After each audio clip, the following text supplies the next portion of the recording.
সকাল এখন 7টা বাজে। ঘুম থেকে উঠেই দেখছিলাম কাকু পুকুরে জাল ফেলছে। ঠিক যেই সময়টা আমাদের জল আসে কলে, ঠিক সেই সময়টাই কাকুকে দেখছিলাম মাছ ধরতে। তারপর মেয়ে বেরিয়ে গেল স্কুলে 6:30টার দিক করে।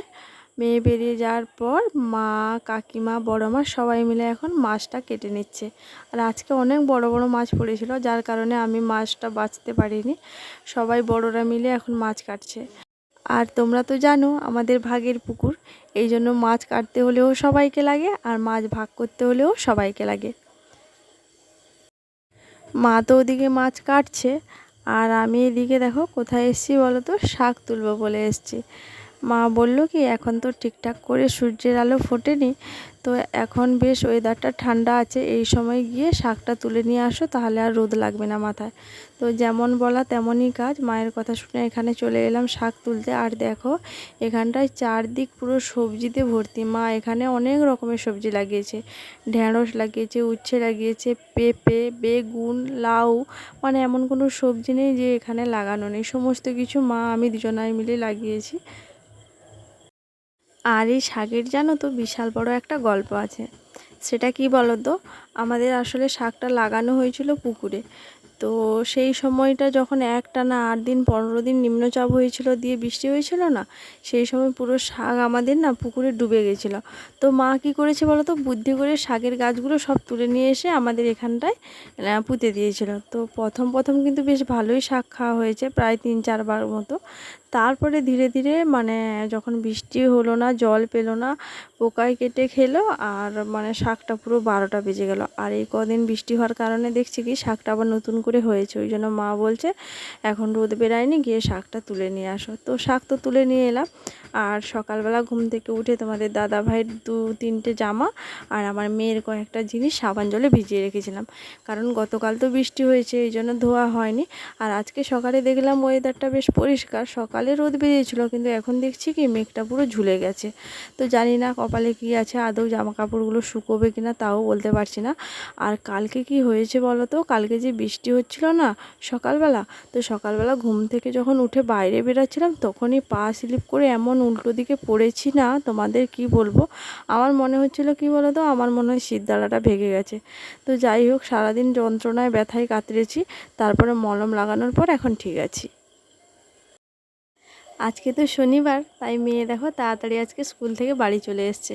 কিন্তু মুখখানা দেখো কেমন একদম শুকিয়ে এইটুকু হয়ে গেছে। প্রথমে আমি কি ভাবছিলাম বলো তো, হয়তো টিফিনটা ঠিকঠাক হয়নি বলে, বা টিফিনে ওর পেট ভর্তি হয়নি বলে এইরকম করছে। সকালবেলা তো আজকে না খেয়েই চলে গেছে স্কুলে। আজকে আমার দেরি করে ঘুম থেকে ওঠার কারণেই আজকে যত গণ্ডগোল। আমার মেয়ে সকালবেলা না খেয়েই বেরিয়ে গেছে। আর সকালবেলা তো আমি জানি না যে বাবা হচ্ছে আসার সময় পাউরুটি নিয়ে এসছে। যদি আগে থেকে দেখতে পারতাম তাহলে ঝট করে ও রুটি দিয়ে টোস্টটা করে দিতাম। এবার ও তো বেরাতে বেরাতে অনেকটা সময় হয়ে গেছে, ওই জন্য ওকে আর সকালের খাওয়াটা খাওয়াতে পারিনি। তারপর যখন ও স্কুল যাবে তখন লক্ষ্য করলাম যে বাবা পাউরুটি নিয়ে এসছে। তারপর ঝটপট করে 3টে মাত্র রুটি ভাজতে পেরেছি, তার উপর ও আবার ঘর থেকে বেরিয়ে চলে গেছিলো। মা ছুটে গিয়ে টিফিনটা রাস্তার মধ্যে দিয়ে এসছে। তো ওই জন্য ভাবলাম হয়তো 3 পিস রুটি দিয়ে ওর পেট ভরেনি, ওই জন্য মুখটা শুকনো। তো পরে জানতে পারলাম যে ও আজকে প্রাইমারি যাবে না বলেই ওই জন্য মুখটা শুকনো। আর এমনিতেও আজকে আমি ওকে যেতেই দেবো না, আজকে শনিবার নাচের ক্লাস রয়েছে, ওর প্র্যাকটিস আছে। কারণ সারা সপ্তাহ ধরে তো কোনো দিনই নাচ প্র্যাকটিস করে না, শুধু যেই দিনই নাচ থাকে সেই দিনই খালি সকাল থেকে এসে প্র্যাকটিসটা করে। তো এই কারণে আজকে এমনিতেও আমি যেতে দিতাম না। ওর কথা শুনে তারপরে বলছে ঠিক আছে আর যেতে হবে না, স্নান টান করে খাওয়া দাওয়া করে একদম নাচ প্র্যাকটিস করো। তো যা বলেছিস আমার কথা শুনে সঙ্গে সঙ্গে দেখো স্নান করতে চলে গেছে। আর এদিকে দেখো আমি কিন্তু চুলটা চিরুনি করে নিচ্ছি। সকালের ওয়েদারটা দেখে মনে হচ্ছিল এখনই বুঝি বৃষ্টি হবে, কিন্তু দেখা গেল যে পুরো উল্টো ব্যাপার। মানে যত বেলা হচ্ছে তত রোদের তাপমাত্রা বাড়ছে, আর এখন এত পরিমাণে রোদ, এখানে আমি ফুল দিতে পারছি না ঠাকুরকে। যখন আমি পুজো করছিলাম তখন আমি কিন্তু লক্ষ্য করেছি আমার পাশ দিয়ে একজন সাপের খেলা দেখাতে গেছে। তো ভাবছি কি বলো তো, পুজোটা করে দিয়ে না একবার যাব ওখানে গিয়ে সাপের খেলা দেখে আসব। এমনিতেও প্রত্যেক বছর ওরা আসে, ঠিক এই সময়টাই আসে, আগের বছরও এসেছিলো আর এবছরও এসছে, তবে এটা অন্যজনা। তো পুজোটা হয়ে গেলে আমি যাব ওখানে।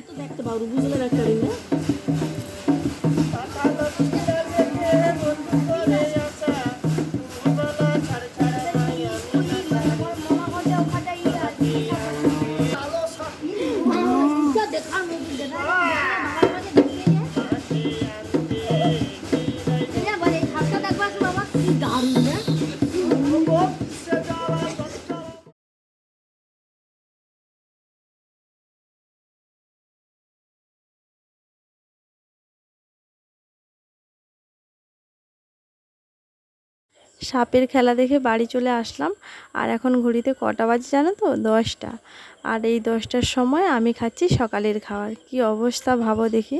আচ্ছা, তোমাদের সবার খাওয়া হয়ে গেছে নাকি আমার মতো বাকি রয়ে গেছো? কে আমার মতো খাচ্ছ অবশ্যই কিন্তু কমেন্ট করে জানাবে।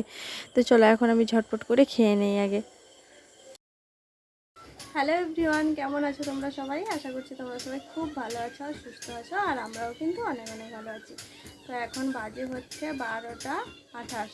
তো আমি রয়েছি রান্নাঘরে, মানে খাওয়া দাওয়া শেষ করে, ওখানে সাপের খেলা দেখানো হচ্ছিলো, সাপের খেলা দেখে খাওয়া দাওয়া শেষ করে একদম রান্নাঘরে চলে এসেছি। আর আজকে তো শনিবার, ওই জন্য মেয়েকে আজকে প্রাইমারি যেতে দেয়নি, কারণ প্রাইমারি থেকে আসতে তোর লেট হয়ে যাবে, ওই জন্য বললাম যে আজকে বাড়িতে থাকতে। তো ওই জন্য প্রাইমারি স্কুল যায়নি, মা মেয়ে দুজনে খাওয়া দাওয়া করেছি। আর খাওয়া দাওয়া করে দেখো না রান্নাঘরে একদম ডাইরেক্ট চলে এসেছি। আর আজকে মেয়ের নাচ প্র্যাকটিস ছিল বলে এতক্ষণ ধরে ফোনটা ওর কাছেই ছিল, এইমাত্র ফোনটা আমার হাতে এসছে, তাই আবার আমি ব্লগটা কন্টিনিউ করছি। তো এই যে রান্নাবান্না চাপিয়ে দিয়েছি, ওদিকে ভাত হচ্ছে আর এখানটায় ডাল সেদ্ধ হচ্ছে। আর এই যে শাকের ভাজা হয়ে গেছে। আর এই যে এখানে মাছ রয়েছে, সকালবেলা যে পুকুরে পায়ে ধরা হয়েছিল সেই কটা মাছ, কিছুটা মাছ ফ্রিজে রেখে দিয়েছি, যতটা আমরা এখন খাবো ততটুকু মাছ নিয়েছি। তো ডাল হচ্ছে, মাছের ঝাল আর শাক ভাজা, এইটা টুকটাক রান্না। আর তাড়াতাড়ি রান্না করতে হবে, কারণ তোমরা তো জানো আজকে আমি কতখানি ব্যস্ত থাকি। তো যাই হোক, চলো রান্নাটা ঝটপট করে নিই।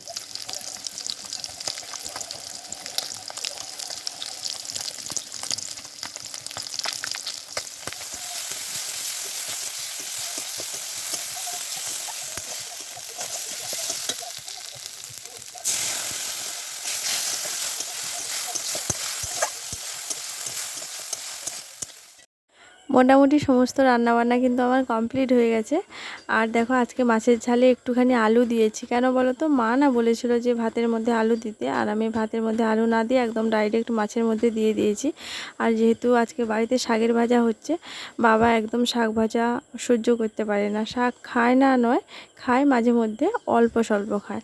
শাক সব থেকে বেশি খায় বাড়িতে আমি আর মা, দুজনে আমরা শাক খেতে ভীষণ ভালোবাসি। 2:30 পেরিয়ে গেছে, আজকে দিনের শুরুটা করেইছি লেট করে, আর এখন প্রত্যেকটা কাজেই লেট হচ্ছে। এতক্ষণে আমি ওখানে পৌঁছে যাই, আর আজকে দেখো 2:40 হয়েছে। 2:40-এ আমি বাড়ি থেকে বেরিয়েছি, আর ওখানে যেতে যেতে না আমার 2:50 হয়ে গেছিলো। গিয়ে দেখি স্যার অলরেডি নাচ শেখানো শুরু করে দিয়েছে। কি বলো তো, আজকে বড্ড দেরি হয়ে গেছে। আজকে আর মেয়ে সাইকেল নেয়নি, আজকে আমার সাইকেলে বসে আছে যে পেছনে।